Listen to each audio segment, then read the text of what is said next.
il y avait le débat sur l'équipement nucléaire de la France. Ce n'était pas seulement l'Alsace, c'était la France. Et donc, quelque part, l'intérêt pour nous, journalistes, était d'épouser un débat qui devenait un débat national. C'est pour ça qu'effectivement, ça a constitué à cette époque, entre 70, 72, 73, 74, des sujets pour nous, pour la rédaction, qui ont été extrêmement importants. Vous estimez que cela va trop vite? Ah, de toute façon, oui. C'est un programme tout d'abord démentiel, et le jour où on se rendra compte tout ce que ça entraîne comme problème, ne serait-ce que pour les transports, vous voyez déjà. Il y avait un rôle médiatique évident, et d'ailleurs qui était dépassé parce que nous étions un service public de l'audiovisuel, de l'information.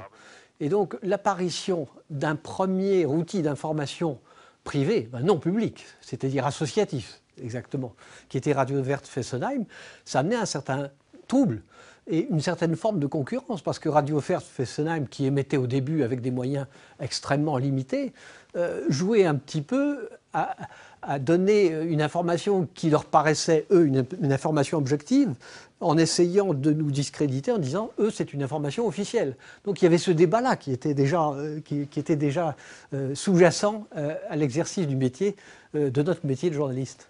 Avec Fessenheim, l'électricité de France a décidé d'entrer de plein pied dans l'ère nucléaire. Pourquoi porter tout l'effort sur le nucléaire?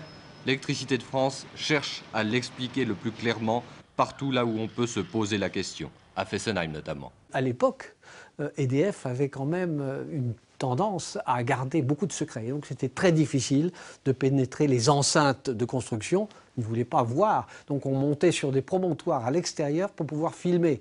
On pouvait rarement rentrer à l'intérieur, surtout au moment où ils installaient le cœur du réacteur. Donc c'était très difficile d'appréhender véritablement le cœur de la construction. D'autant plus que la population qui était autour, on sentait qu'il y avait une demande d'information. Et donc il y avait un véritable débat entre EDF et la population pour savoir est-ce qu'on informe, jusqu'à quel point on informe. Injures et jets de pierre n'entamèrent pas la bonne volonté évidente des 1300 hommes mobilisés. Il fallut à la fin quelques cocktails Molotov lancés par les derniers irréductibles pour que les gardes mobiles répliquent par des bombes fumigènes et concluent la fête d'un feu d'artifice en demi-teinte. Il y a des moments durs, notamment lorsque le terrain de Markolsheim était occupé, puisque on ne pouvait pas approcher de Fessenheim, il y avait une zone interdite. Donc c'était plus à Markolsheim que la contestation se faisait, mais parfois il y avait des confrontations avec les forces de l'ordre qui étaient véritablement tendues.